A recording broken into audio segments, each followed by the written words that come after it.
يا شباب الأمة، أنتم حراس القيم وسادة التغيير، لا تسكتوا عن حق ولا تخشوا إلا الله. أمركم بالمعروف درع يحمي الأمة، ونهيكم عن المنكر نور يبدد الظلام.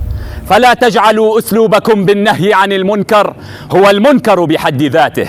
اعلموا أين توجه القوة، فليس كل لون أزرق يوحي إلى السماء والصفاء، وليس كل لون أبيض يوحي إلى السلام والنقاء.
حكمة دون قوة، عقل في سرداب.